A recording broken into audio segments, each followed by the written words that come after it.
Jumpa lagi para sahabat subscriber, para penonton semua. Jumpa lagi dengan saya di channel ini. Pada video kali ini kita membahas terkait dengan jual beli tanah. Nah, jual beli tanah, masih banyak yang melakukan jual beli atas tanah, yang kemudian terhadap penjualan beli tanah tersebut banyak kesalahan-kesalahan yang tidak diketahui atau yang tidak diperhatikan, ya, terutama ini pembeli. Nah, yang kurang memperhatikan, kurang meneliti, baik itu secara syarat formil dan syarat materialnya. Nah, pada video ini saya akan memberikan sedikit tips-tips yang harus diketahui secara hukum dalam melakukan transaksi jual beli tanah. Nah, yang pertama yang harus diketahui oleh baik itu penjual atau pembeli. Nah, pembeli yang dalam hal ini adalah yang menerima berupa barang yang berharga, yaitu tanah, itu harus benar-benar memperhatikan, melihat status tanah yang dijual oleh penjual, karena bisa saja penjual tersebut adalah bukan pemilik atas tanah tersebut. Nah, itu nanti saya akan jelaskan pada berikut. Nah, cuman lebih awal saya akan menjelaskan bahwa yang harus diingat secara hukum dalam transaksi jual beli tanah, yang harus diingat ada satu ajas yang harus melekat dalam pemikiran seorang pembeli. Nah, itu harus dilihat ajas pemisahan horizontal dalam membeli tanah. Nah, apa itu pemisahan? Ajas? Arti dari ajas pemisahan horizontal itu, tanah itu ada yang sudah berdiri bangunan dan ada yang hanya tanahnya saja. Nah, dilihat dulu apakah dalam melakukan transaksi jual beli ini hanya membeli tanah atau berikut atau serta bangunannya yang ada di atas tanah tersebut. Nah, sehingga nanti dalam membuat akta jual belinya itu enggak hanya nanti dicantumkan tanah saja, tetapi tanah dan bangunan gitu ya, serta bangunan yang di atas tanah itu. Nah, itu hal yang ajas pemisahan horizontal itulah hal pertama yang harus diingat dulu. Yang berikutnya adalah di mana sesuai dengan hukum perdata yang ada di Indonesia atau yang berlaku di Indonesia. Jadi transaksi jual beli itu pada ketentuan pasal 1457 Kitab Undang-Undang Hukum Perdata menyatakan bahwa jual beli adalah suatu persetujuan dengan mana yang pihak yang satu mengikat dirinya untuk menyerahkan suatu barang dan pihak yang lain untuk membayar harga yang dijanjikan. Nah, di sini harus mendapatkan persetujuan dulu sebelum melakukan akte jual beli. Nah, atau membuat suatu bukti otentik bahwa telah melakukan jual beli atas tanah. Nah, inilah maksudnya di dalam pasal 1457 ini. Jadi yang pertama harus tahu harganya berapa. Nah, nanti dari harganya itu telah ada kesepakatan yang kemudian itu disetujui oleh penjual, kemudian akan dilanjutkan untuk proses berikutnya. Nah, itu yang pertama. Kedua, si penjual tersebut menyerahkan barangnya ke pembeli. Nah, itu udah jelas bahwa si penjual ketika sudah mendapatkan persetujuan kesepakatan dengan pembeli, maka barang tersebut nanti akan diserahkan. Nah, di mana dalam kesepakatan tersebut itu adalah merupakan sebuah perjanjian saling mengikat diri satu sama yang lain. Jadi artinya itu adalah merupakan undang-undang bagi mereka, baik itu penjual dan pembeli. Maka terhadap nanti perjanjian-perjanjian yang kemudian nanti dibawakan aktanya, itu adalah merupakan undang-undang yang berlaku buat mereka, dan kemudian mereka harus tunduk terhadap aturan-aturan atas perjanjian-perjanjian yang sudah dimuat dalam perjanjian akta jual beli tersebut. Nah, yang kedua, yang ketiga yang harus diketahui adalah di mana itu sesuai dengan Undang-Undang Pokok Agraria. Nah, ini dalam Undang-Undang Pokok Agraria kita dapat menemukan di dalam pasal 9 menyebutkan bahwa hanya warga negara Indonesia yang dapat memiliki hubungan sepenuhnya dengan bumi, air, dan ruang angkasa. Nah, jadi harus tahu juga status tanah tersebut, harus mengetahui siapa ya pemilik tanah tersebut, apakah warga negara Indonesia atau warga negara asing. Karena kalau contohnya penjual tersebut menyebutkan dirinya sebagai warga negara asing, maka di mana sesuai dengan undang-undang yang ada di Indonesia itu tidak bisa. Maka yang bisa memiliki hak atas tanah yang berada di Indonesia adalah hanya warga negara Indonesia. Nah, itu dulu yang harus diperhatikan ya. Jadi jangan disepelekan hal yang kecil, tetapi nanti sangat mempengaruhi proses atas keabsahan kepemilikan gitu ya. Nanti bisa batal demi hukum gitu atas transaksi tersebut. Makanya hal-hal yang kecil itu dalam melakukan transaksi jual beli harus benar-benar diteliti. Oke, itu hal ketiga. Nah, yang berikutnya itu syarat-syarat dalam melakukan jual beli tanah. Nah, apa aja syarat-syarat dalam melakukan jual beli tanah? Sebenarnya ketentuan hukum ini saya pernah bahas pada video-video saya sebelumnya. Pada video ini saya akan menjelaskan sedikit lah. Nah, syarat-syarat jual beli tanah itu adalah harus sesuai dengan pasal 1320 KUH Perdata. Nah, jadi syarat-syaratnya itu ada 4 ya. Ada 4 yang harus ketahui. Pertama itu seperti yang awal tadi saya yang sebelumnya saya jelaskan, bahwa sepakat mereka yang mengikat dirinya. Nah, jadi penjual dengan pembeli harus sepakat dulu ya. Kedua adalah kecakapan untuk membuat suatu perikatan. Artinya di sini adalah orang yang melakukan penjualan dan juga pembeli itu harus cakap hukum.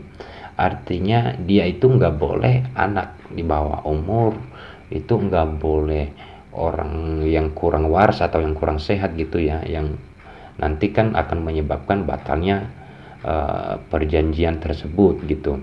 Nah, ketiga adalah suatu hal tertentu. Nah, suatu hal tertentu itu udah jelas harus kita tahu objek itu apa gitu. Nah, jadi jangan sampai sesuatu hal, contohnya yang dibuat dan yang diperjanjikan adalah jual tanah. Nah, tetapi yang di dalam perjanjian jual beli bukan tanah yang dicantumkan, contohnya kasih barang, mobil, contohnya sepeda motor gitu. Nah, jangan sampai salah objek di dalam, makanya harus diperhatikan, harus dibaca benar-benar gitu. Nah, yang keempat adalah syarat-syarat yang harus dipenuhi sesuai dengan hukum, atau di mana dalam ketentuan pasal 1320 KUH Perdata itu adalah suatu sebab yang halal, yang pada intinya sih melanggar hukum gitu, yang nggak boleh gitu ya, yang berbau kesusilaan gitu, nggak boleh gitu dalam membuat perjanjian. Itu sebenarnya dasar-dasar hukumnya. Nah, berikutnya ini adalah yang terakhir dan yang pokoknya yang harus diketahui dan yang harus dipenuhi oleh baik itu penjual dan pembeli. Nah, ada dua hal dalam syarat-syarat dalam melakukan jual beli tanah. Itu ada syarat formilnya dan ada syarat materialnya. Nah, apa aja? Syarat materialnya adalah pertama adalah pembeli berhak membeli tanah yang bersangkutan.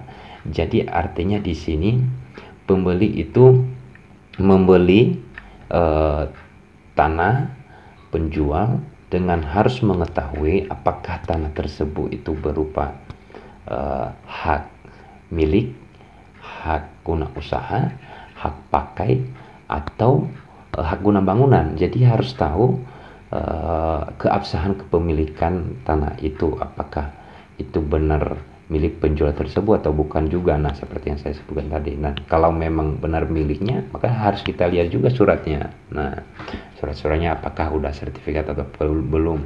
Nah, sertifikatnya juga harus diperhatikan karena sertifikat itu bentuknya sama, jadi isinya berbeda-beda ya. Nah, gitu. Kedua, penjual berhak menjual tanah dan bangunan yang bersangkutan. Nah, gitu. Jadi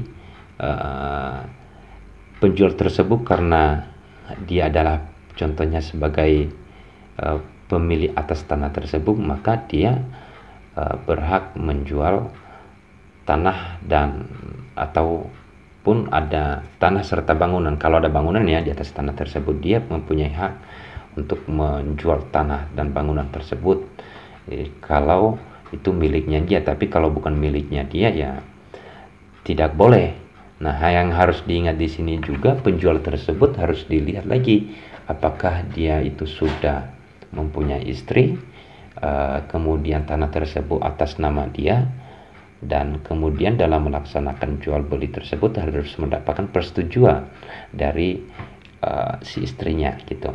Yang kedua, penjual tersebut apakah tanah yang dia jual itu miliknya sendiri atau milik orang tuanya. Nah, kalau milik orang tuanya harus mendapatkan persetujuan terlebih dahulu dari saudara-saudaranya. Kalau masih ada orang tua atau ibunya, orang tua yang dalam artinya bapak dan ibunya itu, ayah dan ibunya itu harus mendapatkan persetujuan dulu gitu ya. Jadi kalau memang nggak ada orang tuanya, sudah meninggal contohnya ya, ayahnya sudah meninggal, kemudian ibunya sudah meninggal, kemudian tanah tersebut mungkin di dalam sertifikat itu ada nama dia, mungkin bisa saja karena dalam sertifikat contohnya yang disebut dengan itu tanah adalah tanah warisan, bisa saja dalam sertifikat ada namanya dia, tetapi dia nggak bisa langsung menjual kalau dia ada, contohnya dia ada saudara lagi. Nah, kalau dalam menjual tanah tersebut harus mendapatkan persetujuan dulu dari saudara-saudaranya sebagai saudaranya dalam posisinya sebagai ahli waris gitu ya. Kalau tidak ada persetujuan, maka dan hukum yang dilakukan nanti akan melanggar hukum gitu. Kemudian yang ketiga, tanah yang bersangkutan boleh diperjualbelikan dan tidak sedang dalam sengketa. Nah, harus diperhatikan ya, tanah tersebut harus benar-benar pintar untuk melakukan pengecekan. Dilakukan pengecekan apakah tanah tersebut dalam sengketa atau dalam posisi baik-baik saja gitu. Nah, kalau dalam posisi sengketa biasanya yang mengetahui itu adalah pemerintah setempat dalam hal ini adalah desa atau kelurahannya. Nah, sebelum melakukan transaksi itu harus mendapatkan surat tidak sengketa dulu gitu ya dari desa. Biasanya kalau dalam sengketa itu desa tidak bisa mengeluarkan surat sengketa, tapi kalau dalam posisi aman-aman aja ya, dalam keadaan aman-aman aja tanah dan bangunan tersebut, maka pasti kelurahan dan atau desa itu pasti mengeluarkan surat tidak dalam sengketa gitu. Itu syarat-syarat materialnya. Berikutnya adalah syarat-syarat formilnya. Nah, syarat formil ini yang harus dipenuhi itu adalah pertama dalam melakukan jual beli ini harus dilaksanakan atau dilakukan akta jual beli itu di depan atau di hadapan PPAT atau pejabat pembuat akta tanah. Nah, dulu ada namanya pejabat pembuat akta tanah itu itu di kecamatan ya, PPATS namanya, PPATS ya namanya, pejabat pembuat akta tanah sementara. Nah, saya sih sarankan kepada para penonton atau saudara-saudaranya ya, kalau mau melakukan jual beli atas tanah, silakan melakukan atau membuat akta jual beli itu di notaris, atau di notaris yang sudah PPAT atau di PPAT. Gitu. Nah, apa aja yang harus dipenuhi dalam dalam melaksanakan transaksi jual beli tanah secara formilnya. Nah, pertama yang perlu dilakukan tadi adalah melakukan, yaitu tadi ya, akta jual beli di depan PPAT, yang kemudian nanti atas pembuatan akta jual beli tersebut nanti kan diminta syarat-syaratnya, ada KTP, fotokopi kartu keluarga, dan nanti syarat-syaratnya pasti dikasih tahu oleh PPAT-nya. Nah, kemudian transaksi jual beli tanah yang kemudian tanahnya belum bersertifikat, akan ada gitu ya, tanahnya belum didaftarkan di Badan Pertanahan Nasional gitu ya, di BPN. Jadi bagaimana, apakah bisa dilakukan transaksi jual beli di PPAT? Bisa. Caranya adalah dengan mendapatkan surat keterangan dari desa. Jadi kebanyakan yang seperti ini adalah tanah yang masih girik ya, tanah adat di tanah ulayat gitu ya. Nanti itu bisa dilakukan akta jual belinya, tetapi akan ada surat keterangan yang dikeluarkan oleh desa setempat, yang kemudian oleh kecamatan setempat, atau salah satunya bisa gitu ya. Tapi lebih lengkapnya itu ada surat keterangan dari desa, kemudian dari kecamatan gitu, oleh camat dan oleh kepala desa. Nah, kenapa harus ada? Karena tanah tersebut belum bersertifikat. Nah, keterangan tersebut menguatkan penjual gitu, bahwa dia adalah benar-benar pemilik tanah tersebut. Kemudian meyakinkan pembeli dalam melakukan transaksi jual beli tersebut, jadi sehingga tidak tertipu gitu nanti ya dalam melaksanakan transaksi jual beli tersebut. Nah, setelah ada itu kemudian ya di PPAT kemudian membuat akta jual beli, di sana nanti ada namanya PPH, ada namanya BPH-TB. Nah, PPH itu apa? Penjual tersebut jadi dia harus membayar pajak gitu ya atas penjualan tanah tersebut. Nah, namanya PPH. Nah, kemudian pembeli juga harus membayar pajak dalam melaksanakan dalam melakukan transaksi jual beli atas tanah dan bangunan tersebut. Namanya itu pajak BPH-TB, atau biaya perolehan hak atas tanah dan bangunan gitu. Nah, setelah itu semua keluar, nanti prosesnya itu oleh PPAT sendiri, yang kemudian saya menyarankan setelah dibuat akta jual belinya itu bagusnya langsung didaftarkan di BPN untuk meningkatkan haknya menjadi sertifikat hak milik gitu. Para penonton semua, kurang lebih yang harus diperhatikan dalam melakukan transaksi jual beli tanah dan yang harus diteliti dalam melaksanakan, baik itu penjual baik itu pembeli. Jadi tidak ada nanti di sini tipu menipu gitu ya. Nah, jangan langsung terpengaruh gitu sama penjual, takutnya nanti kebanyakan sekarang zaman sekarang itu penjual mengaku tanah adalah miliknya dia, pada faktanya adalah milik orang lain. Kemudian pembeli yang membeli tanah tersebut yang akhirnya tidak tidak dapat menguasai tanah tersebut, karena ternyata penjual adalah bukan pemilik atas tanah. Nah, yang sering terjadi adalah pembeli membeli tanah, yang kemudian penjual itu hanya memperlihatkan surat, memberikan surat, punya sertifikat, punya segala macam, bayar pajak segala macam gitu. Tetapi tanahnya tidak tahu di mana. Nah, padahal sebenarnya dalam surat-suratnya itu ada tanahnya, ada lokasi tanahnya, tetapi pembeli karena begitu percaya, sangat percaya dengan penjual, kemudian pembeli tidak melakukan pengecekan lagi, tidak melakukan pengecekan tanah, tidak melakukan pengecekan lokasinya ada atau tidak itu tanah. Nah, karena harus dipastikan tanah yang melakukan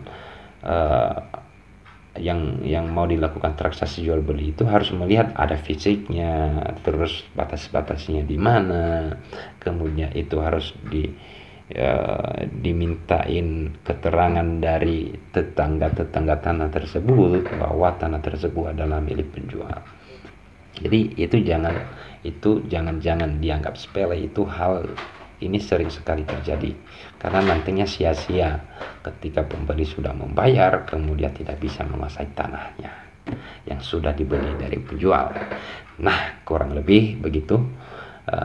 Para penonton, para sahabat subscriber yang belum subscribe silakan untuk subscribe dan silakan dibagikan juga video ini.